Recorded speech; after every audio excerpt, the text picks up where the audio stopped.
प्रधानमंत्री नरेंद्र मोदी ने बड़ा संदेश दिया है। पीएम मोदी ने सोशल मीडिया एक्स पर पोस्ट कर लिखा, कुछ भी हमारे युवाओं के कल्याण और भविष्य से ज्यादा जरूरी नहीं है। हमने पेपर लीक में शामिल लोगों को जल्द और कठोर सजा सुनिश्चित करने के लिए फास्ट ट्रैक कोर्ट स्थापित करने का निर्णय लिया है। इस संबंध में संबंधित अधिकारियों को सभी जरूरी कदम उठाने का निर्देश दिया गया है। ये छात्रों के हितों की रक्षा के लिए हमारी कदमों की श्रृंखला को जारी रखता है। जो हमारे युवाओं के भविष्य को नुकसान पहुंचाने की कोशिश करते हैं, उन्हें बख्शा नहीं जाएगा। देश के युवाओं का हित और उनका भविष्य हमारी सर्वोच्च प्राथमिकता है। पेपर लीक के सभी मामलों में दोषियों को जल्द से जल्द कठोर दंड देने के लिए केस के त्वरित निस्तारण के लिए फास्ट ट्रैक कोर्ट्स का गठन किया जाएगा। इस संबंध में निर्देश दे दिए गए हैं कि संबंधित विभाग आवश्यक कार्रवाई सुनिश्चित करें। विद्यार्थियों के हितों को सुरक्षित करने के लिए सरकार द्वारा लिए जा रहे निर्णयों की श्रृंखला में यह महत्वपूर्ण कदम है। युवाओं के भविष्य के साथ खिलवाड़ करने वाले किसी भी व्यक्ति को बख्शा नहीं जाएगा। पीएम मोदी के सख्त संदेश के बाद भी विपक्ष बयानबाजी से बाज नहीं आ रहा है। कांग्रेस सांसद राहुल गांधी ने सोशल मीडिया एक्स पर पोस्ट कर लिखा, आप ही वो व्यक्ति हैं जिन्होंने हमारे युवाओं के भविष्य को सबसे अधिक नुकसान पहुंचाया है। आपने हमारी शिक्षा प्रणाली पर पूर्ण कब्जे और उसके विनाश को न केवल अनुमति दी और बल्कि प्रोत्साहित भी किया, बल्कि इसके लिए जिम्मेदार हर व्यक्ति को संरक्षण भी दिया। सरकार धर्मेंद्र प्रधान को बर्खास्त करे, छात्रों से माफी मांगे, के साथ मारपीट करने वालों के खिलाफ कार्रवाई करे। ये तमाम आरोप विपक्ष लगा रहा है। आज अपने खास कार्यक्रम में करेंगे इसी मुद्दे पर चर्चा, लेकिन उससे पहले कुछ अहम सवाल हैं जिन पर नजर डालते हैं। फास्ट ट्रैक कोर्ट के ऐलान के बाद भी घमासान क्यों है? पीएम के भरोसे के बयान के बाद भी बयानबाजी क्यों है? क्या पेपर लीक पर चर्चा नहीं चाहता है विपक्ष? अगर विपक्ष कह रहा है कि यह अहम मुद्दा है और इस पर चर्चा होनी चाहिए, तो सदन में चर्चा क्यों नहीं कर रहा विपक्ष?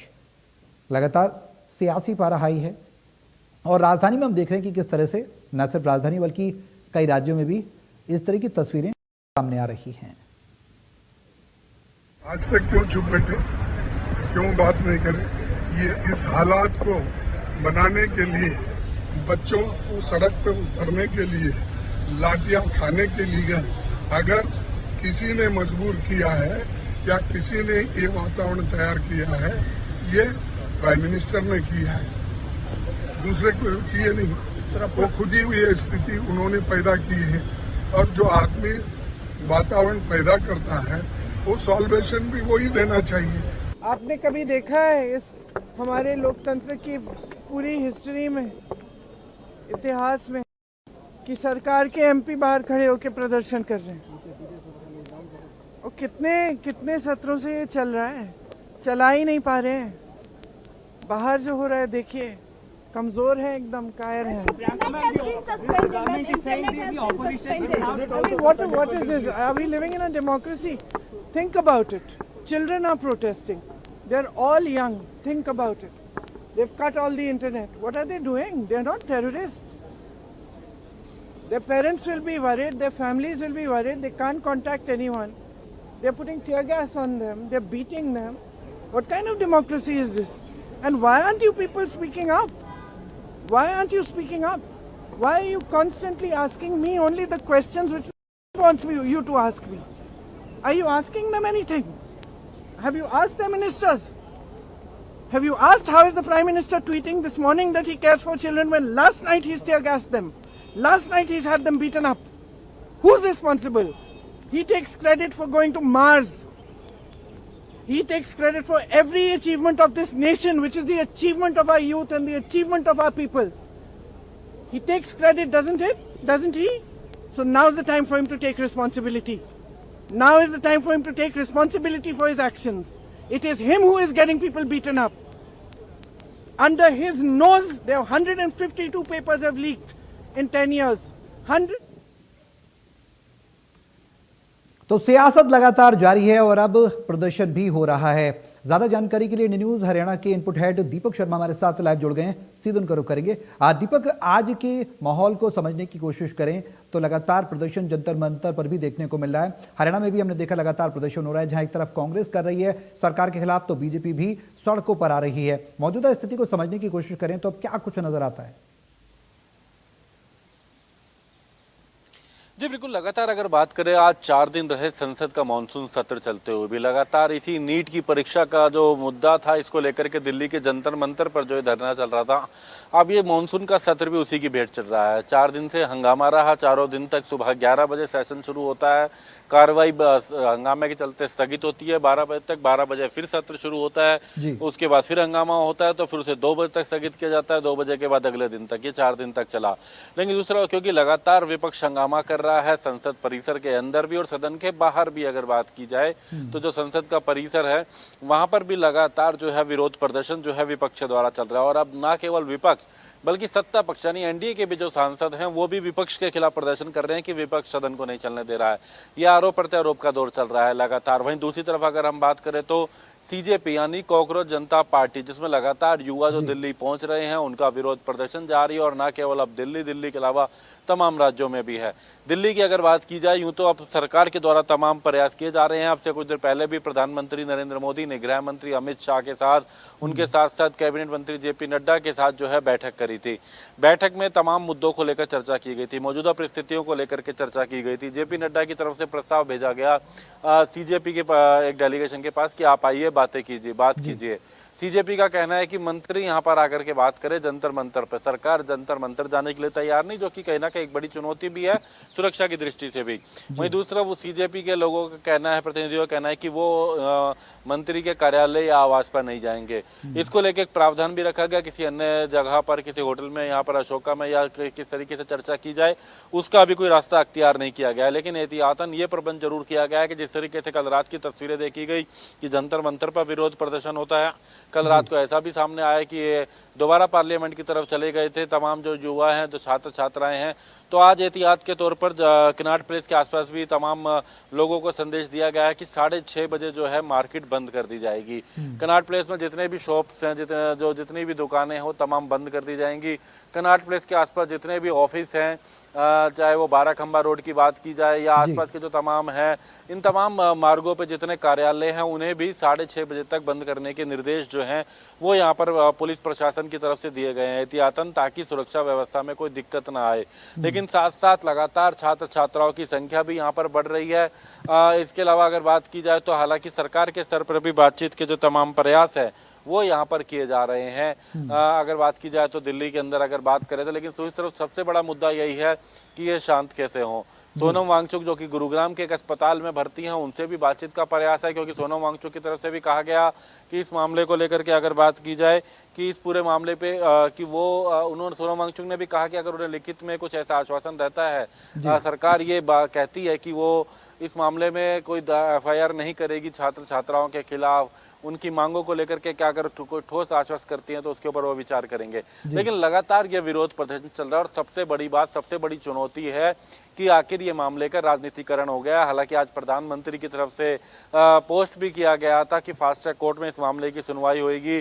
गृह मंत्री ने भी उस पर कहा कि इस पर फास्ट ट्रैक कोर्ट में सुनवाई होगी। अर्जुन राम मेघवाल का भी बयान आया कि फास्ट ट्रैक कोर्ट में डे बाय डे इस पर सुनवाई की जाएगी, ताकि जो भी दोषी होंगे उनके खिलाफ ताकि जल्द से जल्द कार्रवाई की जाए। लेकिन यहाँ विपक्ष का कहना है कि यहाँ फास्ट ट्रैक कोर्ट या फिर उस पर नहीं, यहाँ बात धर्मेंद्र प्रधान के इस्तीफे की, और इसको लेकर के लगातार विपक्ष हंगामा कर रहा है। जी बिल्कुल दीपक, अब देखना ये भी होगा कि आने वाले समय में क्या कुछ परिस्थिति बनती है। ऐसे में सवाल ये कि प्रधानमंत्री जब भरोसा दे रहे हैं तो क्या लोकतंत्र में समाधान सरकार से ही मिलना चाहिए? क्या छात्रों को इस बात पर आश्वस्त नहीं रहना चाहिए कि भाई सरकार ही समाधान देगी, विपक्ष तो समाधान देगा नहीं? विपक्ष जनता के मुद्दे उठा सकता है, लोकतंत्र की खूबसूरती है, लेकिन जिस तरह से हमने देखा कुछ आंदोलन के दौरान भी हिंसा की गतिविधियां देखने को मिली, हिंसक गतिविधियां देखने को मिली, वो कहीं ना कहीं लोकतंत्र में कहीं ना कहीं गले के नीचे से नहीं उतरती हैं।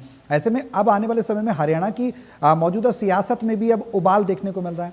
लगातार केंद्रीय शिक्षा मंत्री से इस्तीफे की मांग की जा रही है। प्रधानमंत्री के ये जो बयान है, उन्होंने कहा कि कोई भी दोषी बख्शा नहीं जाएगा। इसके बाद क्या मान लिया जाए कि आने वाले समय में सरकार का अगला कदम यह होगा कि भाई जो छात्रों की मांग है उस पर भी विचार किया जाए? देखिए, सरकार के सामने सबसे बड़ी चुनौती है किसी संगठन का मुद्दा होता है तो उस संगठन से बात की जा सकती है, किसी राजनीतिक दल का मुद्दा होता है तो उस राजनीतिक दल से बात की जा सकती है, लेकिन बात जब युवाओं की आ रही है तो ये नेतृत्वहीन है, यानी कि कोई ऐसे लीडरशिप यहाँ पर नहीं है जिससे बात की जाए। अभिजीत दीपके की बात आई, लेकिन अभिजीत दीपके जो डिसीजन लें उससे अलग भी यहाँ पर प्रोटेस्ट चल रहा है, विरोध प्रदर्शन चल रहा है लगातार। जब उस दिन अभिजीत दीपके जब बात करने के लिए यहाँ पर गए थे प्रतिनिधि, तो दूसरे दौरान पीछे हंगामा हो गया, यहाँ पर इस तरीके की परिस्थितियां क्रिएट हो गई। खुद कहीं ना कहीं खुफिया तंत्र भी जानता है कि हालांकि यहाँ पर सीजेपी के जो डेलीगेशन है उनके साथ सरकार बातचीत कर रही थी, लेकिन उस बातचीत के पीछे यहाँ पर हंगामा हो जाता है। कुछ शरारती तत्व इस तरीके की गतिविधि करते हैं कि कहीं ना कहीं पुलिस प्रशासन से सुरक्षा व्यवस्था और जो छात्र छात्राएं हैं वो आमने सामने हो गए। ये एक बड़ी चुनौती जरूर है कि आखिर बात किससे की जाए, क्या अभिजीत दीपके को कैसे सहमत किया जा सके, कैसे छात्र छात्राओं की इन बातों को लेकर के बात आगे रखी जा सके, ये सबसे बड़ी चुनौती इनके सामने जरूर बनती आ रही है। लेकिन सबसे बड़ी बात इसमें एक और बात है कि राजनीतिकरण, अब इस विरोध प्रदर्शन का राजनीतिकरण हो गया है। तमाम राजनीतिक दल लगातार धरना दिए हुए हैं, चाहे हम बात करें कि जिस तरीके से यहाँ पर कांग्रेस की तरफ से विरोध प्रदर्शन रहा, या फिर समाजवादी पार्टी की बात करें, हरियाणा की भी बात करें, तो हमने देखा कि तमाम जिलों में विरोध प्रदर्शन आज ये पूरे देश भर में है, तमाम राज्यों में है, तमाम राज्यों। जी जी बिल्कुल ठीक है, ठीक है दीपक, लगातार ये जो प्रदर्शन है ये लगातार जारी है। अब समाधान किस तरफ होगा, क्योंकि विपक्ष लगातार बनाने की कोशिश कर रहा है, लेकिन विपक्ष ये कह रहा है कि हम समाधान करेंगे, छात्रों के हित की बात करें, लेकिन सरकार ये कह रही है कि छात्रों से हम संवाद करें, खामखा बयानबाजी और राजनीतिक रोटियां सेकी जा रही हैं। देखना होगा कि सरकार का अगला कदम क्या कुछ रहता है इस पूरे मामले को लेकर। बहुत शुक्रिया तमाम जानकारी साझा करने के लिए। तो संसद से लेकर सड़क तक हंगामा बरपा हुआ है और इसी मामले को लेकर आगे सरकार का क्या रुख रहेगा, प्रदर्शन को लेकर क्या कुछ सरकार का अगला कदम होगा, इसको लेकर केंद्रीय संसदीय कार्य मंत्री किरण रिजिजू और हरियाणा के मुख्यमंत्री नायब सिंह सैनी ने भी क्या कुछ कहा है वो भी आपको सुनवा देते हैं। भी अपील किया, मैं आज भी फिर से आपके माध्यम से सदन को अपील करना चाहता हूं। कांग्रेस पार्टी के नेताओं से और बाकी विपक्ष के साथियों से हमने पर्सनल लेवल में भी बातचीत किया है, हमने आमंत्रित भी किया है। सुझाव क्या है हमको आप पर्सनली मिलकर बता सकते हैं। लोकसभा स्पीकर साहब के माध्यम से भी हमने चर्चा किया है कि नीट पेपर लीक को लेकर के इस सदन में और राज्यसभा में हम जिस प्रकार से विपक्ष चाहता है, जिस तारीख को चाहता है, जितना समय चाहिए चर्चा के लिए सरकार तैयार है, हमने आश्वासन दिया। आज आदरणीय प्रधानमंत्री जी ने भी देश के सामने में बहुत अच्छे संदेश दिया है कि नीट पेपर लीक को लेकर के जो भी दोषी पाया गया है उनको कड़ी सजा के लिए फास्ट ट्रैक कोर्ट भी बनाने का आदेश दिया गया है। और साथ में ये भी कहा है कि देश के युवाओं का, देश के हमारे छात्राओं का भविष्य के साथ कोई भी खिलवाड़ बर्दाश्त नहीं किया जाएगा। भविष्य हमारे युवा का अच्छा हो, इसके लिए चर्चा होना जरूरी है।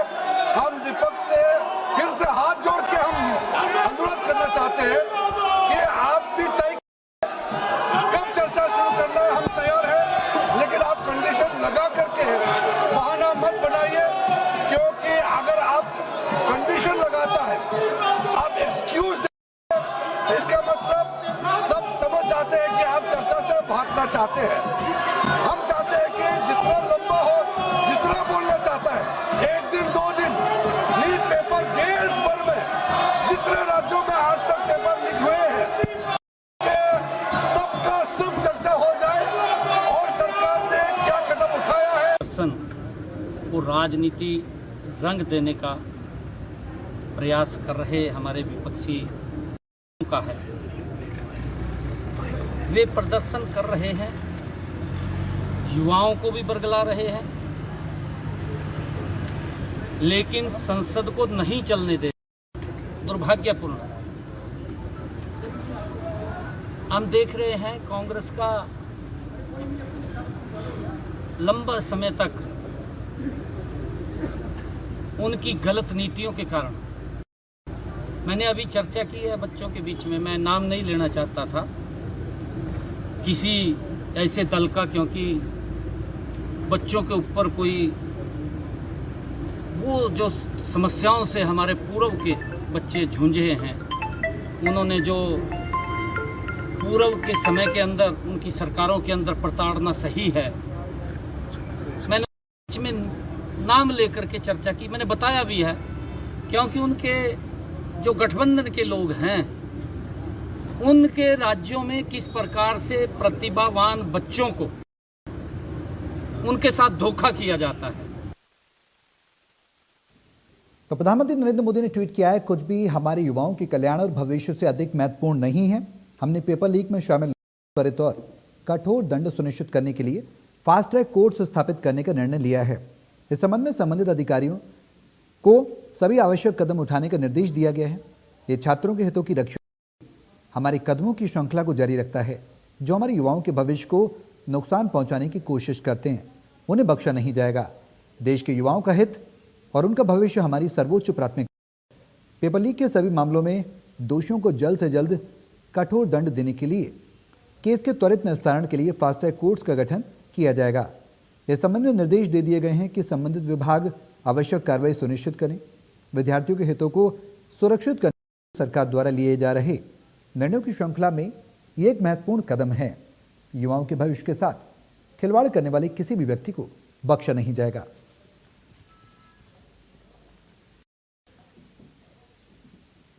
करेंगे आज इसी मुद्दे पर चर्चा। तमाम पैनलिस्ट हमारे साथ मौजूद हैं, उनका तारुफ मैं आपसे करा दूं। रविंद्र सांगवान जी हैं, प्रवक्ता बीजेपी के हैं। सुमित गौड़ हैं, प्रवक्ता कांग्रेस के हैं। विवेक चौधरी जी हैं, प्रवक्ता जेजेपी के हैं। राकेश राजनीतिक विश्लेषक हैं। आप सभी का बहुत स्वागत है इस चर्चा में शामिल होने के लिए। और इस संवेदनशील मुद्दे पर हम चाहेंगे कि बहुत ही पारदर्शिता से तमाम चीज़ें पब्लिक के सामने जाएं और जनता उस चीज़ को समझे और जो आंदोलन हो रहा है उसका समाधान निकले। सांगवान साहब, मैं पहले आपके पास आ रहा हूँ। आज सदन सड़क तक हंगामा बरपा हुआ है और कहा जाता है कि हंगामा क्यों है बरपा, आज सरकार को भी पता है क्यों है बरपा। प्रधानमंत्री नरेंद्र मोदी ट्वीट के जरिए भी आश्वस्त कर रहे हैं। किस तरह से देख रहे हैं? पहले आपका मैं स्टार्टिंग होगा कि आप बताएं कि जो 20 तारीख से जो आंदोलन शुरू हुआ है इन जेनजीज का, युवाओं का, वो भविष्य को लेकर अपने परेशान हैं। सरकार का अगला कदम क्या रहने वाला है? सौरभ जी नमस्कार जी। सभी दर्शकों को प्रणाम और मेरे साथी प्रवक्ताओं को नमस्कार जी। सौरभ जी, माननीय प्रधानमंत्री जी ने ट्वीट के माध्यम से आज बताया है और भारतीय जनता पार्टी के सभी नेतागण पहले भी निवेदन कर चुके हैं। ये बच्चे हमारे हैं। बच्चे कहीं पर भी किसी प्रकार के भी बच्चों के हितों से खिलवाड़ नहीं होने दिया जाएगा। जैसे पहले भी नीट का जो पेपर लीक हुआ था, साथ ही साथ उसके अंदर एसआईटी बना दी गई थी। 13 गिरफ्तार कर लिया गया था और 37 दिन के अंदर उस परीक्षा को संपन्न करा लिया गया था। और 21 जून को 20 लाख विद्यार्थियों ने उस परीक्षा के अंदर परीक्षा दी थी, जिसमें से 11 लाख उसके अंदर सफल हुए थे और 58% उसके अंदर से हमारी जो थी बेटियां थी। माननीय प्रधानमंत्री जी ने बच्चों को आश्वस्त किया है। सबसे पहले तो हम बच्चों की हर बात सुनने के तैयार हैं। उनकी हर प्रकार से जैसे भी वो जहां भी बात करना चाहते हैं वैसे सुनने के लिए तैयार हैं। पहले भी हमारे जो स्वास्थ्य मंत्री हैं जगत प्रकाश नड्डा जी, वो उनसे बातचीत जारी रख रहे हैं। लेकिन फिर भी यदि उनकी कोई भी किसी प्रकार की भी जो डिमांड है कि वो कहीं और बात करना चाहते हैं, वहां पर भी वो बात कर सकते हैं। सरकार हर तरीके से उनके साथ वार्ता के लिए तैयार है। सरकार उनको निवेदन भेज रही है और कहीं पर भी जैसे आज माननीय प्रधानमंत्री जी ने बताया कि इसके लिए फास्ट ट्रैक कोर्ट भी जो है वो शुरू की है। पहले भी इसकी जो सुनवाई है उसकी सुनवाई के लिए सरकार ने शीघ्रता उसके अंदर आए, इसके लिए मांग की थी कि हर रोज सुनवाई हो। लेकिन आज फास्ट ट्रैक कोर्ट के लिए आज माननीय प्रधानमंत्री जी ने बोला है। और दूसरी बात यह है कि माननीय प्रधानमंत्री जी के से पहले जो यूपीए की सरकारें थी, यूपीए की सरकारों के अंदर सिर्फ 8,000 करोड़ का बजट हुआ करता था, में जो है बढ़ करके 1,39,000 का शिक्षा का बजट है। और ये जो मेडिकल कॉलेज है, मेडिकल कॉलेज को भी कई गुना बढ़ाया गया है। हमने तो विपक्ष से भी निवेदन किया है, माननीय प्रधानमंत्री जी ने भी निवेदन किया है, भारतीय जनता पार्टी ने भी निवेदन किया है, राहुल गांधी से भी निवेदन किया है कि आप संसद के अंदर आइए और नीट के ऊपर यदि आपके पास कोई सुझाव हैं, उन सुझावों के लिए हम विपक्ष को भी आमंत्रित करते हैं, वो चर्चा के लिए आए और इसके ऊपर चर्चा करें। और आने वाले समय के अंदर कंप्यूटर बेस्ड जो टेस्टिंग जो है उसके साथ नीट के एग्जाम कराए जाएंगे। आप कह रहे हैं ठीक है, आप कह रहे हैं सरकार काम कर रही है, लेकिन गांधी ये कह रहे हैं कि पूरी जो शिक्षा का सिस्टम है उसको पूर्ण रूप से कब्जे में कर लिया है। 40 से 50 हज़ार रुपये में पेपर बेचे जा रहे हैं। सरकार को युवाओं की चिंता नहीं है, इसीलिए वो सदन पर आए हैं चिंता करने के लिए। सौरभ जी, सबसे पहले तो देखिए, इनके समय के अंदर क्या था, इनको पता है। इनके समय के अंदर कितनी बार पेपर लीक हुआ करते थे और इनके समय के अंदर किस प्रकार से पढ़ा करती थी। मैं तो सिर्फ अपनी भारतीय जनता पार्टी की बात रखना चाहता हूँ सौरभ जी। माननीय प्रधानमंत्री जी का विजन इसके अंदर क्लियर है कि बच्चों के हितों के साथ कोई खिलवाड़ नहीं होने दिया जाएगा, किसी को भी बख्शा नहीं दिया जाएगा। विपक्ष सिर्फ एक छोटे से देश के नाते, नेपाल के नाते उस प्रकार की बातें बच्चों के अंदर भड़काने की कोशिश कर रहा है। नहीं तो जिस समय संसद चलती है, पार्लियामेंट चलती है, पार्लियामेंट के नाते भी अगर वो लोकतंत्र के अंदर एक तरफ तो वो संविधान की हाथ में लेने की बात करते हैं और दूसरी तरफ वो भारत के संविधान के प्रति खतरा पैदा करने के लिए जो है वो बच्चों को उकसाने का काम कर रहे हैं। वो अपनी बात संसद के रख सकते हैं और विपक्ष जो है अपनी बात, बच्चों की जो बात करना चाहते हैं, यदि वो सच में करना चाहते हैं तो इस समय संसद चली हुई है, वो संसद के बीच में जाकर के वहां पर अपनी बात रखें। वो क्या कर रहे हैं कि वो सिर्फ एक भारत का जो लोकतंत्र है, भारत के लोकतंत्र के अंदर विश्वास ना करने के लिए बच्चों को उकसा रहे हैं, दूसरे लोगों को उकसा रहे हैं। जो ये आप ये कह रहे हैं माहौल खराब करने की कोशिश कर रहे हैं। सांगवान साहब, ठीक है, मैं आता हूं आपके पास। सुमित गौड़ जी, आप कांग्रेस से हैं और राहुल गांधी हम देख रहे हैं लगातार जंतर मंतर पर मौजूद हैं, छात्रों के बीच भी वो मौजूद हैं। सत्ता पक्ष ये कह रहा है कि आप राजनीति कर रहे हैं, ऊंची राजनीति कर रहे हैं छात्रों के जरिए, जबकि सरकार संवाद कर रही है, समाधान की दिशा बढ़ रही है। आप सदन में बात नहीं करना चाहते लेकिन सड़क पर राजनीति कर रहे हैं, क्यों? जवाब दें। देखिए, एक कहावत है, जब तभी सवेरा। सबसे पहले तो मैं माननीय प्रधानमंत्री जी का ने जो फास्ट ट्रैक कोर्ट का जो फैसला लिया है, चाहे देरी से लिया, उसके लिए उनके निर्णय का, फैसले का स्वागत करना चाहूंगा जी। साथ ही हालांकि फैसला लेने में बड़ी देरी कर दी इन्होंने। अब जब सब कुछ इतना कुछ हो चुका, देखिए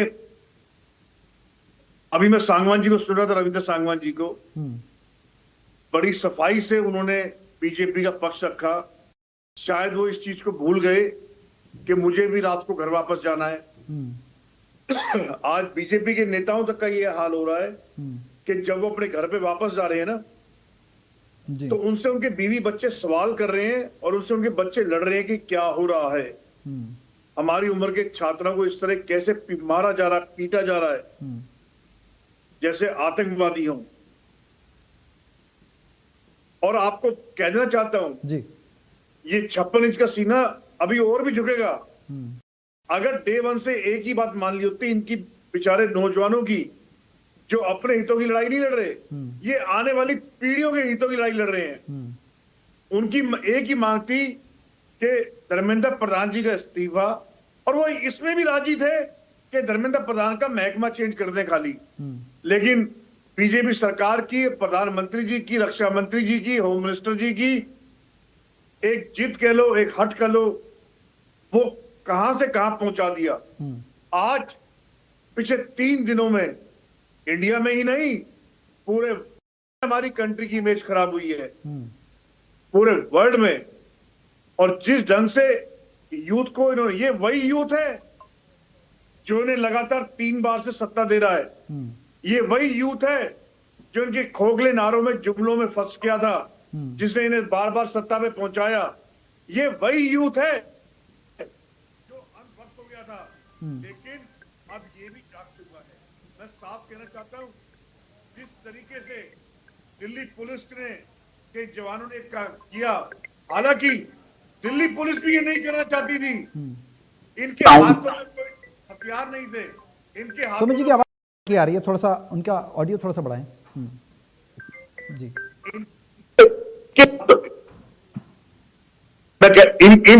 इन छात्रों इन छात्रों के हाथों में कोई हथियार नहीं था, कोई डंडा नहीं था, कोई फरसा नहीं था जो इनको घेर घेर के मारा गया। पुलिस ने सर भी मुझे मजबूरी मुझे में मुझे दबाव मुझे में- सुमित जी आप कह रहे हैं ठीक है मारा गया, ठीक है, वो चीजें भी देखी हमने, क्या आपको उसमें वायलेंस नजर नहीं आया? कुछ छात्रों ने जवानों को मारपीट करने की कोशिश की, पब्लिक डोमेन में तमाम वीडियो तस्वीरें निकलकर सामने आ रही हैं, क्या वो ठीक था? क्या बतौर विपक्ष आप सदन में वो बात करने को तैयार हैं? राहुल गांधी पहले कह रहे हैं कि वो भी नीट पर हम ठीक बात नहीं करेंगे था। और उसके बाद वो कह रहे हैं कि पुलिस धर्मेंद्र प्रधान कर्मी इस्तीफा दें। वो एक्शन पे रिएक्शन था बॉस। और अब मैं आता हूं आपके सवाल के जवाब पे। आपने कहा राहुल गांधी जी और विपक्ष राजनीति कर रहा है। इस देश में अकेली कांग्रेस पार्टी और राहुल गांधी वो नेता हैं जो इस देश में हर व्यक्ति की आवाज उठा रहे हैं। जितने किलोमीटर राहुल गांधी पैदल चला है उतने किलोमीटर ये गाड़ी से भी नहीं चल सकते बीजेपी के नेता, क्योंकि नेता तो इनके पास सारे इंपोर्ट एक्सपोर्ट किए हुए हैं। साथ ही आज अगर राहुल गांधी जी ने इस पर राजनीति करनी होती तो डे वन से जंतर मंतर जाके बैठते। जब राहुल गांधी जी ने स्वयं यही तो आम आदमी देखा, पार्टी कह रही है, गौड़ साहब कांग्रेस यही तो आम पार्टी आदमी ने पार्टी भी कह रही है कि राहुल गांधी 14 दिन बाद पहुंचे हैं, जब लगा कि आंदोलन उग्र होता जा रहा है तो राजनीति करने पहुंचे हैं। उसके बाहर भी विरोध किया और छात्रों की लड़ाई लड़ी। प्रियंका गांधी जी ने भी लड़ाई लड़ी। हरियाणा के तमाम नेताओं ने, चाहे वो सांसद हो, चाहे प्रदेश अध्यक्ष हो, चाहे हमारे प्रभारी हो, सह प्रभारी हो, हरियाणा, सभी ने लड़ाई लड़ी और हम लड़ेंगे। अब आप देखिए कल की तारीख में आपको मैं बताता हूं, कल पूरे फरीदाबाद, गुड़गांवा, मैं भी उनमें से एक था, जितने भी कांग्रेस के नेता हैं उनको हाउस अरेस्ट किया गया। दिल्ली में नेट बंद, इंटरनेट बंद है। आज अब नए ऑर्डर कर दिए 6:30 के बाद कनॉट प्लेस में ऑफिस और रेस्टोरेंट बंद, धंधा पानी बंद, सिर्फ इसीलिए कि ताकि इन छात्रों को जो जमा हुए हैं इनको खाना, इनको सुविधाएं ना मिले और ये हताश हो जाए। देखिए गौड़ साहब कुछ लॉ एंड ऑर्डर की चीजें भी होती हैं, वो मेंटेन करनी जरूरी होती हैं, ठीक है। गौड़ साहब कुछ लॉ एंड ऑर्डर की चीजें भी होती हैं, उसको मेंटेन करना भी जरूरी होता है। अगर भीड़ कब वायलेंट हो जाए आप भी नहीं जान सकते, हम भी नहीं समझ सकते।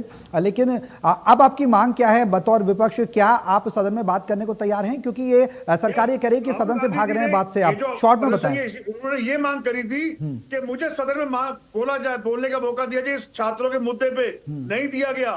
खुला मौका दिया है, खुला मौका दिया। केंद्रीय मंत्री किरण रिजिजू तो कह रहे हैं कि बात करने को तैयार हैं, विपक्ष ही नहीं करना चाहता। विपक्ष कह रहा है कि शिक्षा मंत्री के इस्तीफे की मांग पहले आप लोग कर रहे हैं।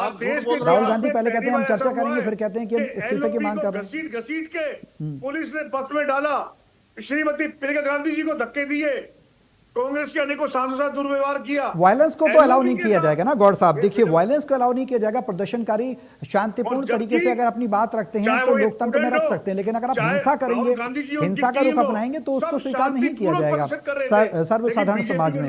ठीक है, ठीक है, आप कह रहे हैं चर्चा करने को तैयार हैं, लेकिन हमारी बात नहीं सुनी जा रही है। आप अभी इस बारी की आखिरी बात करने जा रहा हूँ जी। आप इस देश में आज चुनाव करा लो, अगर बीजेपी के भाई पहले वाले 2 या 4 सांसदों पे ना पार्टी अगर वापस आ जाए ना, सब कुछ तो अडानी अम्बानी को बेच दिया। अरे अभी बंगाल में हुए थे चुनाव, वहां क्या आया?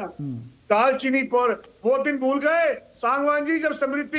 ठीक है, मैं आता हूँ गौड़ साहब ठीक है। आप कह रहे हैं हम चर्चा करने को तैयार हैं, सरकार अनुमति नहीं देती। केंद्रीय संसदीय कार्य मंत्री किरण रिजिजू कह रहे हैं हम बात करने को तैयार। राहुल गांधी बात ही नहीं करना चाहता, राहुल गांधी पहले इस्तीफा चाहते हैं। मैं इसमें भी सवाल लूंगा आपसे कि आप जो इस्तीफा चाह रहे हैं आप, ठीक है, मैं आता हूँ गौड़ साहब, ठीक है, कमाल कर दिए। अब डीजल में भी ऐड करने जा रहे हैं गौड़ साहब, ठीक है, मैं आता हूँ गौड़ साहब मैं आता हूँ, ठीक है। सांगवान साहब एक सेकंड, आप विवेक चौधरी जी प्रवक्ता जेजेपी के आप हैं, मौजूदा स्थिति को कैसे देखते हैं? युवा और युवाओं के साथ ये जो चीजें हो रही हैं और जो युवा मांग कर रहे हैं और जो हिंसा भी हो रही है, अगर हम ओवरऑल आपसे समझें तो वो क्या नजर आता है आपको? यह 3 दिन का जो आंदोलन चला, 20, 22, 23 दिन सोनम वांगचुक ने जो आंदोलन किया वो भी हमने देखा, अनशन किया वो भी देखा। पहला रिएक्शन आपका चाहूंगा। सौरभ भाई मेरी आवाज सही आ रही है आपको? बिल्कुल क्लियर आ रही है सौरभ भाई। मैं तो एक चीज जानता हूं कि आज के दिन जो देश के अंदर चल रहा है वो Vivek Chaudhary as a JJP spokesperson बात ना करके, Sumit Gaur as a Congress spokesperson बात ना करके, Ravinder Sangwan as a BJP spokesperson बात ना करके, और मैं तो सौरभ जौहरी से भी निवेदन करूंगा एक एंकर की तरह बात ना करके बच्चों के भाई बहन माता पिता के तौर पे बात की जाए तो बहुत अच्छा होगा। आज कहीं ना कहीं जो हालात पूरे देश के बना के रख दिए आपने, मैंने बहुत सी बातें आपकी भी नोट की, कहीं ना कहीं बीजेपी प्रवक्ता का रोल आपने भी अदा करने का काम किया।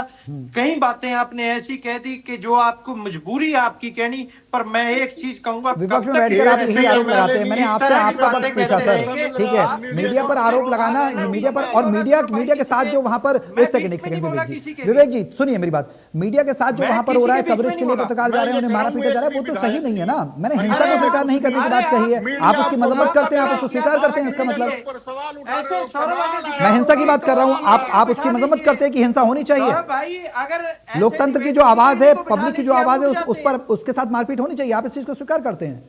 किसके साथ मारपीट होनी चाहिए? बच्चों के साथ मारपीट की नहीं ना, बच्चों के, मैंने पहले दिन ही पहली बार में यही चीज कही है कि जो हिंसात्मक गतिविधि करेगा, लॉ एंड ऑर्डर को खिलवाड़ किसी के साथ नहीं करने दिया जाएगा, किसी को नहीं करने दिया जाएगा। और वहां पर मीडिया के पर्सन जब कवर करने जा रहे हैं तो उनको मारा जा रहा है, महिलाओं को मारा जा रहा है, उनके बाल खींचा रहे हैं, वो चीज गलत है ना। मैं उस चीज को मजम्मत नहीं कर रहा हूँ। आप ये कह रहे हैं कि आप उनको क्या समझते हैं? वो AK-47 लेके गए थे वहां, लेकिन हिंसा हुई थी पब्लिक डोमेन में, विवेक पब्लिक डोमेन में हाथापाई हुई है, जवानों को मारा गया है, वो आपको नहीं पता है क्या? उस चीज पर पर्दा नहीं डाल सकते हैं। बच्चों की, छात्रों की मांग है, आवाज है, हम उस चीज को उठा रहे हैं, लगातार उठा रहे हैं।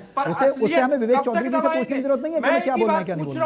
आप अपनी पार्टी का पक्ष रखें। AK-47 थी क्या? उनके पास RDX थी?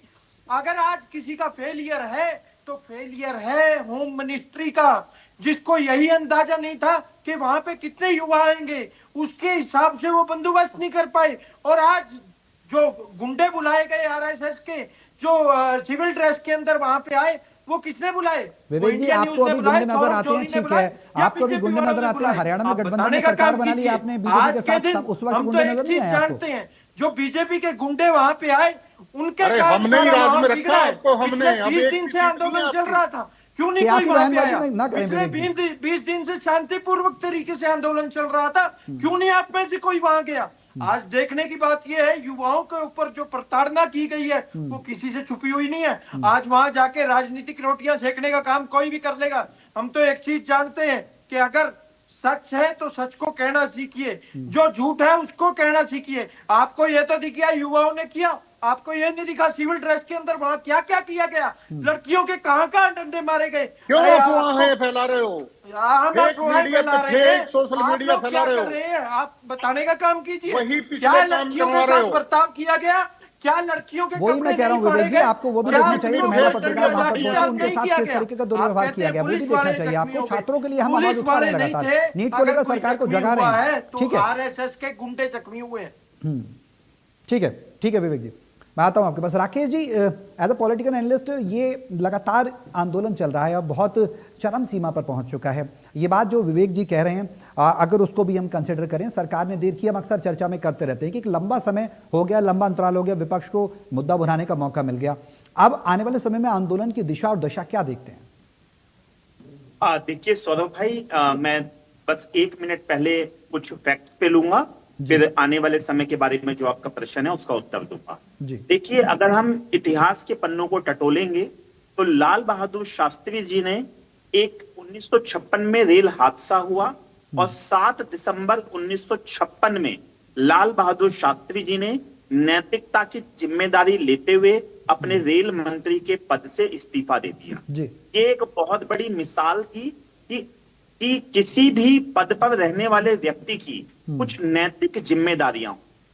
अब बात आती है कि इस जो CJP का एक आंदोलन चल रहा है, जिसमें वो मुख्य तौर पर जब बैठे थे शुरुआती दौर में, तो उन्होंने केवल एक डिमांड रखी थी कि हमें एजुकेशन मिनिस्टर का केवल इस्तीफा चाहिए। और उसके बाद जब 10-12 दिन निकल गए तो उसमें कोई ऐसा नेता या कोई ऐसा सोशल व्यक्ति नहीं था जिन्होंने उसकी कमान संभाली हो। लेकिन कुछ दिन बाद सोमन वांगचुक जी आए और वो किस तरीके से अपने एक अमरण अनशन पे बैठ गए, और सरकार ने, जो मैं समझता हूं जो कमी रही कि लगभग 30 दिन के आसपास होने के बाद जिस तरीके से सोनम वांगचुक को उनकी तबीयत का हवाला देते हुए पुलिस ने उनको वहां से ले जाके हॉस्पिटल में एडमिट किया, और 20 तारीख का जो एक उनका मार्च था जो संसद की ओर जाना था, उसको लेकर, देखिए इसमें सौरभ जी कुछ समझने की बात रहेगी और कुछ जिम्मेवारी भी किसी व्यक्ति को लेनी पड़ेगी। इसमें कहीं ना कहीं एजेंसीज की एक्सेप्टेशन, जो उनके पास जो इंफॉर्मेशन थी, कहीं ना कहीं वो पूरी नहीं पहुंच पाई, क्योंकि जो अंदाजा था कि किस संख्या में युवा वहां पहुंच सकते हैं, कहीं ना कहीं वो संख्या का वो अंदाजा गलत साबित हुआ। इस वजह से पुलिस की जो थी वो तैयारी शायद पूरी नहीं थी। दूसरी बात कि सुरक्षा बल होना चाहिए, वहां पर जो युवा बैठे हैं उनकी सुरक्षा के लिए भी होना चाहिए, लेकिन जिस तरीके से जो पुलिस को, चाहे हम मिलिट्री फोर्सेस को कहें, उनको हम जो हमारे राष्ट्रीय सुरक्षा एजेंसीज हैं, उनको जो वहां पर ड्यूटी पर आए, उन्होंने जिस तरीके से, चाहे वो सोशल मीडिया के माध्यम से हो, चाहे वो नेशनल मीडिया के माध्यम से हो, जो सबके सामने आया वो 2-3 चीजें और आई। नंबर 1 कि कई ऑफिसर्स का या कई वहां पर जो ड्यूटी दे रहे थे उनके नेम प्लेट के बैचेस नहीं लगे हुए थे। दूसरी बात, मैं समझता हूं अभी हम ये आइडेंटिफाई नहीं कर पा रहे कि जो सिविल ड्रेस में थे, जिनके हाथों में डंडे थे, वो किस डिपार्टमेंट से थे, वो पैरामिलिट्री फोर्सेस से थे, वो पुलिस से थे या कैसे थे। लेकिन इतना तो सभी की रूल बुक्स में है कि अगर कोई भी फोर्स में काम करता है, ऐसी एजेंसी में काम करता है जिसकी जिम्मेवारी है कानून व्यवस्था को बनाए रखना, तो उसको एटलीस्ट अपनी फोर्स में, अपनी ड्रेस में आना चाहिए। तो अगर कोई अपनी ड्रेस में नहीं आया तो उनपे भी कानूनी कार्रवाई होनी चाहिए। और जिस तरीके से 30 दिन से अधिक के समय तक जो सीजेपी का आंदोलन था, उस आंदोलन में कोई बड़ा नेता नहीं है, ये सभी यंग बच्चे हैं, इनको दिशा एडजस्ट करने के लिए नहीं आ पा रहा कि किस तरफ हम अपने आंदोलन की दिशा को लेके चलें या ना चलें। इनकी एक ही मांग थी कि शिक्षा मंत्री का रेजिग्नेशन दिया जाए, लेकिन सोनम वांगचुक से बातचीत की जा सकती थी। इस बात को मानना पड़ेगा कि सरकार कहीं ना कहीं बातचीत करने में बहुत देरी हो गई। और देखिए एक चीज और, जैसा कि मैंने शुरुआत में भी कहा था, लाल बहादुर शास्त्री जी ने खुद इस्तीफा दिया। मैं कहता हूं सरकार केवल शिक्षा मंत्री जी का, धर्मेंद्र प्रधान जी का मंत्रालय ही शिफ्लिंग कर देती, उनका मंत्रालय चेंज कर देती। अब बात आती है कि इस आंदोलन के अंदर विपक्षी दलों का आगमन कैसे हुआ। तो आप देखिए, मैं ये नहीं कह रहा कि युवाओं ने कहीं पर कुछ हिंसक झड़प नहीं की होगी। निश्चित तौर पर जब सामने से कोई रिएक्शन आता है तो अपोजिट साइड से भी कोई रिएक्शन आता है, लेकिन जिस तरीके से कुछ जो वीडियोस हैं, जो फोटोग्राफ्स हैं, चाहे वो युवाओं की ओर से कुछ झड़प की हो, चाहे वो डिफेंस जो वहां पे मिलिट्री फोर्सेस थी उनकी तरफ से हो, वो पुलिस की तरफ से हो, लेकिन जिस तरह की वीडियोस सामने आ रही हैं वो कहीं ना कहीं एक इंसान को विचलित कर देती है। बिल्कुल। और देखिए सौरभ जी, हमें ये भी मानना पड़ेगा कि जिस तरीके से ये सभी इंसिडेंट हुआ है, मैं समझता हूं इससे हमारी फोर्स की, हमारी पुलिस की और हमारे जो युवा वहां पर बैठे हैं उन सभी की कहीं ना कहीं ख्याति को बहुत बड़ा नुकसान पहुंचा है। अब बात आती है राजनीतिकरण का, तो मैं समझता हूं कि सरकार को इसमें बहुत जल्द इनिशिएट लेना चाहिए। मैंने पिछली डिबेट में भी आपसे ये कहा था कि फास्ट ट्रैक कोर्ट बने, क्योंकि नीट का पेपर 21 में भी लीक हुआ, 22 में भी लीक हुआ, 24 में भी लीक हुआ और अब 26 में भी लीक हुआ। और पहली बार ऐसा हुआ कि 26 के पेपर को दोबारा कंडक्ट कराना पड़ा। तो ऐसे जो लोग इसमें लिप्त हैं उसके लिए फास्ट ट्रैक कोर्ट की मैं डिमांड करता था। आज मैं समझता हूं सरकार ने ये बहुत बड़ा और अच्छा कदम उठाया है ताकि 5-6 महीने में रिजल्ट आए और उनको सख्त से सख्त सजा मिले। नंबर 1। नंबर 2, अगर सरकार को अब निश्चित तौर पर, जैसे सोनम वांगचुक थे, अब उन्हें एक निजी अस्पताल में भर्ती किया गया है, गुड़गांव के जेपी नड्डा जी उनसे मिलकर भी आए, तो मैं समझता हूं अब जल्द से जल्द उनके साथ बातचीत करके, क्योंकि जो बाकी बच्चे बैठे हैं वो युवा हैं, उनको शायद इतना राजनीति का तजुर्बा नहीं है, उन्हें आंदोलन का तजुर्बा नहीं है। सभी युवाओं का, एक हमारा देश एक युवा देश है, सभी युवा जोश में है, वो बैठे हैं। लेकिन मैं समझता हूं सोनम वांगचुक की बात सभी मान रहे हैं, वो किसी पॉलिटिकल पार्टी से बिलोंग नहीं करते, वो उनके साथ बात करके, समन्वय करके एक स्थिति को अच्छा किया जा सकता है। बाकी विपक्षी दलों की बात करें तो देखिए, विपक्षी दलों में जिस दिन 30 दिन तक कोई विपक्षी दल कोई भी पॉलिटिकल पार्टी इस धरने में नहीं कूदी। हालांकि कुछ नेता गए, अपोजिशन के कुछ नेता, कुछ मेंबर ऑफ पार्लियामेंट भी पहुंचे, उन्होंने मंच पे जाकर हौसला अफजाई की, वो सोनम वांगचुक से मिले, लेकिन लाठीचार्ज के बाद या यूथ ने जो थोड़ी बहुत झड़प की उसके बाद, और जो वीडियोज आए हैं जिसमें कि चाहे वो हमारे देश की बेटी हो, चाहे युवा हो, जिस तरीके से उनके साथ एक कुछ व्यवहार हुआ, वो मैं समझता हूँ वो ठीक नहीं था। उसके बाद सभी राजनीतिक दल कूद गए। सरकार को चाहिए कि फटाफट से कोऑर्डिनेट करके इन युवाओं को इनके घर भेजे और इनकी मांगों को, जो भी उचित मांगे हों, वो पूरी करें। और विपक्ष भी अपनी बातों को संसद के पटल पे उठाए। संसद का सत्र चल रहा है और मैं अपने देश के माननीय प्रधानमंत्री जी से भी और होम मिनिस्टर जी से भी और शिक्षा मंत्री से भी कहना चाहूंगा कि ये हमारे देश के युवा हैं, इन्होंने ही बीजेपी को वोट देकर सरकार में भी लाई है। तो इनकी जो भी उचित मांगे हैं इनको पूरा करना चाहिए और विपक्ष को भी चाहिए कि इस मुद्दे पे राजनीति कम की जाए, केवल इस मुद्दे को किस तरीके से समाधान की ओर ले जाया जा सकता है उस पे काम किया जाए और यूथ को एक सही दिशा दी जाए, क्योंकि यूथ पहले ही बेरोजगारी से, वो पेपर लीक से, वो अपने घर की जिम्मेवारियों को देखते हुए वो पहले ही बहुत परेशान है। तो यूथ के लिए बहुत जल्दी कोई सॉल्यूशन निकाला जाए। जी सौरभ जी। ठीक है सांगवान साहब, क्या कुछ कदम होगा अगला, क्योंकि युवा सड़कों पर हैं, वाकई में चिंता की बात है। हम लगातार इस मुद्दे को उठा रहे हैं, इस मुद्दे पर चर्चा भी कर रहे हैं, सरकार की जवाबदेही सुनिश्चित करने की बात भी हम कर रहे हैं, लेकिन मौजूदा स्थिति में कहीं ना कहीं थोड़ा डिले हुआ, जैसा राकेश जी बता रहे हैं। क्या पहले समस्या का समाधान नहीं निकाला जाना चाहिए था, जो अब ये नौबत आ गई? और आने वाले समय में अब सरकार क्या कुछ करेगी, क्या आश्वस्त आप करेंगे? सदन में आप कह रहे हैं कि विपक्ष नहीं आ रहा है, आपका अगला रुख क्या कुछ रहने वाला है इस पूरी प्रकरण को देखते हुए? प्रधानमंत्री कह रहे हैं फास्ट ट्रैक कोर्ट बना दिए, युवा तो ये कह रहे हैं जो प्रदर्शन करेंगे कि फास्ट ट्रैक कोर्ट का मैं मतलब नहीं है, वो जो प्रोसेस चलता रहेगा, लेकिन हम ये सुनिश्चित करना चाहते हैं कि आगामी समय में नीट पेपर लीक ना हो और इस तरीके के पेपर लीक्स की घटनाएं ना हो। उसको लेकर क्या करेंगे आप लोग? सौरभ जी, मैंने पहले भी निवेदन किया था, दोबारा भी मैं निवेदन करता हूं कि माननीय प्रधानमंत्री जी ने भी और भारतीय जनता पार्टी की सारी लीडरशिप ने बच्चों से भी निवेदन किया है और विपक्ष से भी निवेदन किया है, नीट के पैटर्न को चेंज भी करने की बात हुई है और इन जो परीक्षाएं हैं, इन परीक्षाओं के अंदर लीकिंग का मामला ना हो, इसके लिए बिल्कुल अच्छे तरीके से विपक्ष को भी चर्चा के लिए आमंत्रित है, विपक्ष भी आमंत्रित है और बच्चे भी आमंत्रित हैं। 2 दिन पहले भी जब हमारे स्वास्थ्य मंत्री जी की बच्चों से बात हुई थी तो उनसे कहा था कि आप रिटर्न के अंदर सारा जो है आप मैटर दे दीजिए, लेकिन किसी प्रकार से, जैसे नेतृत्व की कमी के नाते या किसी प्रकार से वो मैटर नहीं बन पाया, लेकिन बातचीत जारी है। झूठ बोल रहे हैं, एक मिनट नहीं, झूठ क्यों बोल रहे हैं आप? अरे रुक जा भाई, जेपी नड्डा जी ने हमने वेट कराया, अरे रुक जा, तेरा लिखित में जो दिया उसका कोई आप समाधान नहीं कर पा रहे, वो क्यों नहीं बता रहे?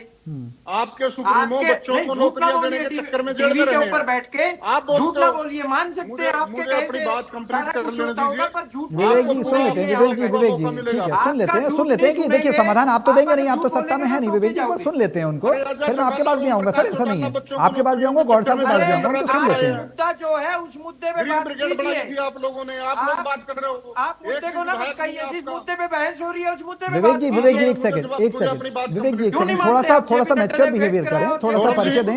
एक जेजेपी के आप अच्छे प्रवक्ता हैं, एक नैतिक तौर पर जिम्मेदारी बनती है जब टीवी चैनल के डिबेट में बैठे हो तो कम से कम दूसरे को बोलने का मौका दें। ठीक है, आप पर सवाल होगा, आपसे जवाब लिया जाएगा तो आप अपनी बात रखें, पहले बोलने तो नहीं सर। सौरभ जी, ये हमारे बीच में बोल रहा है। ठीक है गौड़ साहब, वो मैं डिसाइड करूंगा, आप आराम से बैठिए, आप आराम से बैठिए, मैं बैठा हूं ना, मैं कर रहा हूं प्लीज गौड़ साहब। ठीक है, मैं आपसे भी सवाल पूछूंगा, सवाल आपसे भी करूंगा, सरकार से कर रहा हूं अभी। ठीक है, समाधान सरकार को देना है। सांगवान साहब, गौड़ साहब, क्यों आप प्रेस वार्ता में क्यों नहीं बैठते?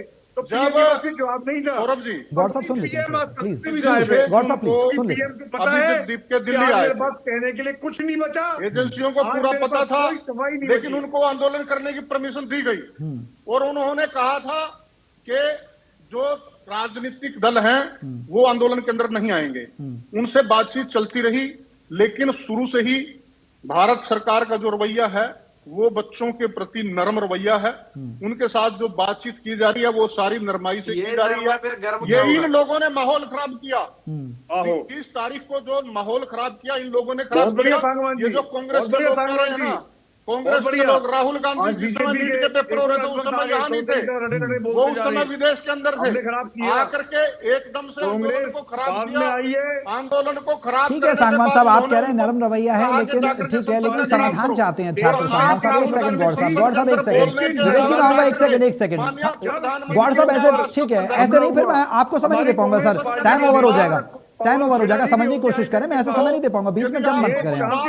ठीक है, समाधान चाहते हैं बच्चे, सांगवान साहब समाधान सरकार दे, जो कार्रवाई प्रधानमंत्री कह रहे हैं वो ठीक है, एक प्रशासनिक स्तर पर वो ठीक है, फास्ट ट्रैक कोर्ट्स का गठन किया जाएगा, लेकिन समाधान चाहिए, शुचिता बनाए रखें, कैसे बनाएंगे ये सवाल है। और जो ठीक है सांगवान साहब एक सेकंड, गौड़ साहब एक सेकंड, चौधरी जी एक सेकंड, विवेक जी एक सेकंड, सांगवान साहब एक सेकंड रुकिए, यही तो दिक्कत है, सांगवान साहब एक सेकंड, किसी की सुनते नहीं, इनके प्रवक्ता किसी की सुनते, झूठ बोल रहे हैं, वो भी झूठ बोलते हैं, ये भी झूठ बोल रहे हैं। सौरभ जी, ये जो कांग्रेस के प्रवक्ता कह रहे थे कि ये प्रदर्शन कर रहे हैं, ये उसके लिए प्रदर्शन नहीं कर रहे, ये तो वहां से जब राहुल गांधी को प्रधानमंत्री आवास के बाहर से पुलिस उठा करके ले गई, उसके लिए प्रदर्शन कर रहे हैं।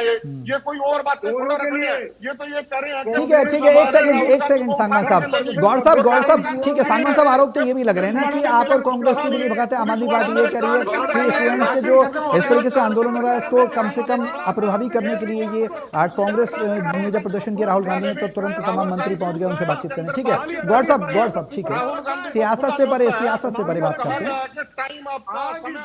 गौड़ साहब ऐसे नहीं, ठीक है प्लीज, ऐसे नहीं, एक एक करके। सांगवान साहब ठीक है, एक सेकंड, ऐसे नहीं, और भी पैनलिस्ट है प्लीज, ऐसे नहीं। गौड़ साहब ये बताइए, सोशल मीडिया के ऊपर इन्होंने फॉल्स नैरेटिव फैलाए, इन्होंने की पत्नी गीतांजलि के साथ बाहर का फेक वीडियो फैलाया, इन्होंने अभिजीत दीपके की गिरफ्तारी का फेक वीडियो इन्होंने फैलाया, 12 वर्ष की बच्ची के ऊपर गंभीर रूप से घायल होने। ठीक है सांगवान साहब, ठीक है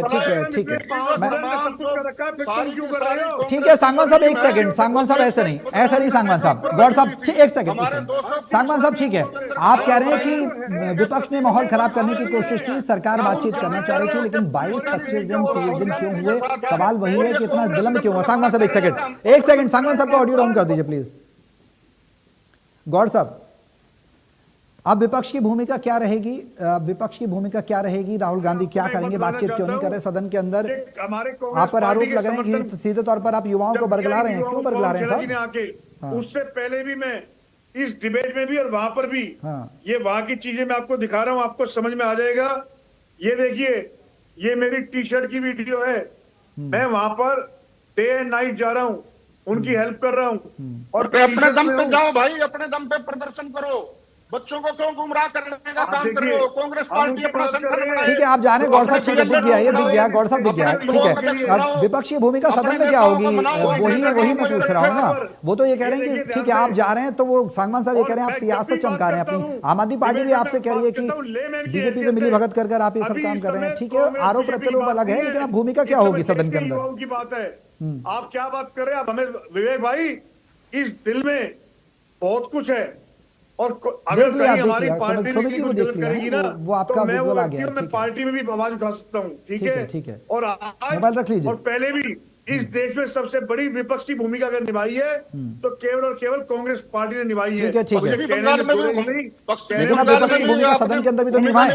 विवेक जी समय कम है गौड़ साहब, विवेक। अरे सांगवानी छोड़ो, आपकी तरह ईडी गौड़ साहब और भी पैनलिस्ट प्लीज ऐसे ना करें, ठीक है। सौरभ जी, मैं तो एक चीज पूछना चाहता हूँ, आज फास्ट ट्रैक कोर्ट का जिक्र किया जा रहा है बारी बारी, दर्द था सिर में, दवाई दे दी पेट दर्द की। आप फास्ट ट्रैक कोर्ट बना के ये बताना चाहते हैं कि दोबारा भी पेपर लीक होंगे?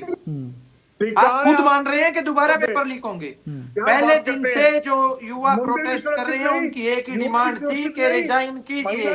आज पूरे देश के अंदर, ना केवल दिल्ली के अंदर, पूरे देश के अंदर आज प्रोटेस्ट चल रहा है। वो युवा यही डिमांड कर रहे हैं पूरे देश के अंदर कि शिक्षा मंत्री रिजाइन करे। आज आप बात कुछ कर रहे हैं और काम कुछ कर रहे हैं। हमें फास्ट ट्रैक केस की कोर्ट की जरूरत ही नहीं है। अगर आप शिक्षा मंत्री का रिजाइन करा देते हैं, अगर आप हमें इंश्योर कर देते हैं कि दोबारा पेपर लीक नहीं होगा, हम स्ट्रक्चर में ऐसे चेंजेस लाएंगे कि दोबारा ऐसी कार्रवाई नहीं होगी, पर उसके बावजूद आप ये कह रहे हैं कि फास्ट ट्रैक कोर्ट में जल्दी सजा दे दी जाएगी।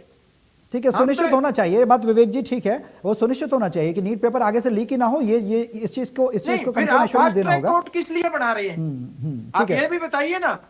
किस बच्चे ने कहा फास्ट ट्रैक कोर्ट बनाइए? हम तो ये कह रहे हैं आप शिक्षा मंत्री का रिजाइन लीजिए। अगर एक चीज बता दीजिए सौरभ जी, यहाँ रविंद्र सांगवान जी बैठे हैं, राकेश जी बैठे हैं, सुमित जी बैठे हैं, इन सब में से अगर कोई शिक्षा मंत्री बनता हो धर्मेंद्र प्रधान जी के बाद, तो बता दीजिए, या आप बनते हो? बनेगा तो बीजेपी का ही। आज दीप के शिक्षा मंत्री नहीं बनेगा। बीजेपी इतनी अपनी जिद पे अड़ी हुई है कि बच्चों की बात सुनने के लिए ठीक है विवेक जी, ठीक है, आप इस्तीफा, आप भी वही बात कह रहे हैं जो राहुल गांधी कह रहे हैं, जो मल्लिकार्जुन खड़गे कह रहे हैं, इस्तीफा चाहिए, यही छात्र कह रहे हैं, उन्हीं की बात आप कह रहे हैं, वही बात आप कह रहे हैं, यानी आप भी ये मानते हैं कि शिक्षा मंत्री को इस्तीफा देना चाहिए। राकेश जी, आपने शुरुआत की थी नोटिंग के साथ, ठीक है मैं आता हूँ विवेक जी एक सेकंड। राकेश जी, आपने शुरुआत की थी कि आपने कहा था कि जब प्रधानमंत्री थे पूर्व प्रधानमंत्री लाल बहादुर शास्त्री जी, उन्होंने नैतिकता के आधार पर इस्तीफा दिया था, लेकिन अगर हम मौजूदा स्थिति को समझने की कोशिश करें तो इस्तीफा नैतिकता के आधार पर दिया जा सकता है। कानूनी तौर पर अगर कोई प्रावधान ऐसा नहीं है कि शिक्षा मंत्री को इस्तीफा देना चाहिए, लेकिन सरकार अगर चाहे तो वो नैतिकता के आधार पर दिलवा सकती है। क्या भारत के इतिहास में ऐसा कभी हुआ कि पेपर लीक हुआ हो तो कांग्रेस की सरकारों के दौरान भी इस्तीफा दिया गया हो शिक्षा मंत्रियों के द्वारा? गौर साहब एक सेकंड, गौर साहब सबसे बड़ी बात ये है कि जिस तरीके से मांग चल रही है, और ये छोटी बात नहीं है कि 20 लाख से अधिक बच्चों को दोबारा पेपर देना पड़ा। कई बच्चों ने अपना जीवन त्याग दिया, उन्होंने सुसाइड अटेम्प्ट कर ली। उन माँ बाप पे क्या बीती होगी जिन्होंने अपना बेटा या बेटी खो दी, और उसके बाद उस एजुकेशन डिपार्टमेंट के जो मिनिस्टर हैं उनकी कोई जिम्मेदारी नहीं बनती क्या? आप देखें, मैं समझता हूं कि बीजेपी को कम से कम हटाना नहीं चाहिए था, तो उनके मंत्रालय में तब्दीली कर देते। ऐसा नहीं हुआ कि इससे पहले कभी एजुकेशन मिनिस्टर को हटाया, बदला नहीं गया। पहले आप देखिए स्मृति ईरानी जी थे, उनको भी दूसरे मंत्रालय दिया गया था और एजुकेशन मिनिस्टर चेंज किया गया था, हालांकि वो बीजेपी ने अपने आप किया था। तो मैं समझता हूं देश के युवा मांग कर रहे हैं 20 लाख। अगर हम युवाओं की बात करें तो अगर एक परिवार में 5 लोग भी हैं तो 1 करोड़ से ज्यादा लोग परेशान हुए हैं, क्योंकि जब एक बच्चे का पेपर लीक हुआ तो आप देखिए उनके माता पिता की, उनके बड़े बुजुर्गों की क्या मानसिक स्थिति रही होगी। लेकिन ये नैतिकता के आधार पे है। मैं समझता हूं धर्मेंद्र प्रधान जी को या तो खुद कुछ डिसीजन लेना चाहिए या बीजेपी को खुद कुछ डिसीजन लेना चाहिए, क्योंकि यही यूथ है जिन्होंने माननीय मोदी जी को बढ़ चढ़कर वोट दिए, 3 बार उनको इतना बड़ा मैंडेट दिया और भारत की प्रधानमंत्री की कुर्सी पे बिठाया। तो मैं समझता हूं ये माननीय मोदी जी को चाहिए कि वो खुद इसमें हस्तक्षेप करके एजुकेशन मिनिस्टर जी से बात करें और जो भी उचित कदम हो वो उठाएं। हालांकि रेजिग्नेशन देना है लेना है ये बीजेपी का, भारत सरकार का इंटरनल मामला है, लेकिन जिस तरीके से ये लोगों की अब आवाज आई है, क्योंकि देखें ये आवाज एक कॉमन आदमी की आई, ये किसी पार्टी का कॉल नहीं था। एक सीजेपी एक प्लेटफॉर्म बना, उस पे देश का बेरोजगार युवा, देश का परेशान युवा, देश का हताश युवा जुड़ता चला गया और बिना किसी मतलब आप देखें कोई पार्टी पॉलिटिक्स के संगठन के ये 20 तारीख से पहले तक चल रहा था। 30 तारीख के जो झड़पें हुई उसके बाद ही पॉलिटिकल पार्टी टूटी। तो मैं समझता हूं भारत सरकार को युवाओं की बात